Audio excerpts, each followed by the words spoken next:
Здравствуйте! В эфире новости спорта, в студии Власий Сергеев. Спортсмены на Олимпиаде в Токио должны будут сдавать тест на коронавирус не реже одного раза в 4 дня. Об этом говорится в перечне правил для атлетов, которые опубликовал Международный олимпийский комитет.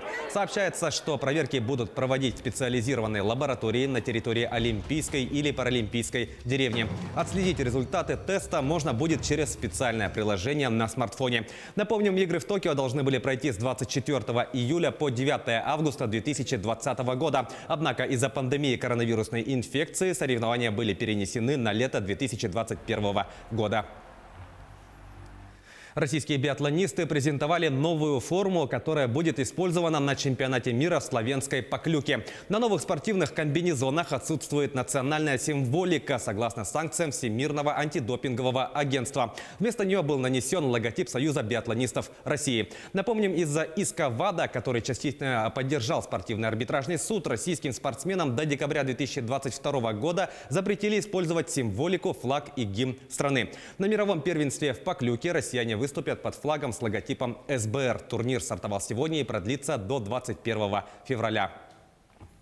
Ювентус стал первым финалистом Кубка Италии по футболу. Накануне Бианконери на своем поле со счетом 0-0 сыграли в ничью с Интером. Напомним, первая встреча, которая прошла на прошлой неделе в Милане, завершилась победой туринского клуба со счетом 2-1. Соперник Ювентуса по финальному матчу будет определен этой ночью. Аталанта, за которую выступает российский полузащитник Алексей Миранчук, дома встретится с действующим победителем турнира Наполи. В первом матче команды сыграли в ничью со счетом 0-0. Финал Кубка состоится 19 мая на стадионе Сан-Сиро в Милане.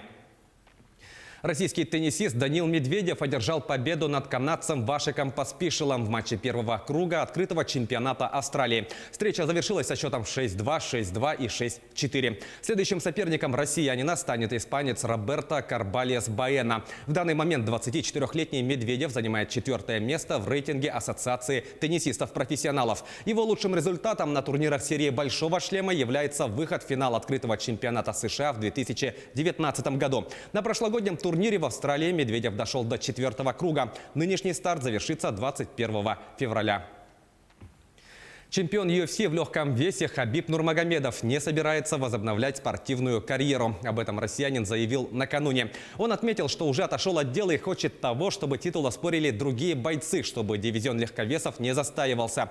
Напомним, Нурмагомедов объявил о завершении карьеры в октябре прошлого года после победы над американцем Джастином Гейджи в титульном поединке. Свое решение он объяснил обещанием матери. Российский боец ушел из большого спорта непобежденным. В его активе 29 побед и ни одного поражения. Перейдем к событиям нашего региона. Евгений Колодезников завоевал 2 медали международного турнира Gymnasium Cup по бразильскому джиу-джитсу. Соревнования прошли в Санкт-Петербурге. 32-летний якутянин, выступавший в весовой категории до 82 килограммов, стал серебряным призером в категории ГИ среди мужчин, владеющих пурпурными поясами. Также в его активе бронзовая награда в состязании ноу-ги. Следующим стартом Колодезникова станет международный турнир Grand Slam Jiu-Jitsu World Tour. Соревнования пройдут в Москве в марте. На чемпионате России по кикбоксингу, который в начале апреля примет Якутск, выступят представители 40 регионов страны. В общей сложности ожидается приезд порядка 800 человек. Об этом сообщает «Спорт Якутии». Напомним, турнир, являющийся отборочным на чемпионат мира, пройдет в разделе К1 на арене Центра спортивной подготовки «Триумф» с 5 по 11 апреля. Эти соревнования станут вторым масштабным стартом, который примет Якутск. На прошлой неделе во Дворце спорта 50 лет Победы завершились чемпионат и первенство Дальнего Востока по кикбоксингу, на которых якутяне завоевали 22 медали различного достоинства. Таковы главные спортивные новости к этому часу. Занимайтесь спортом и будьте здоровы!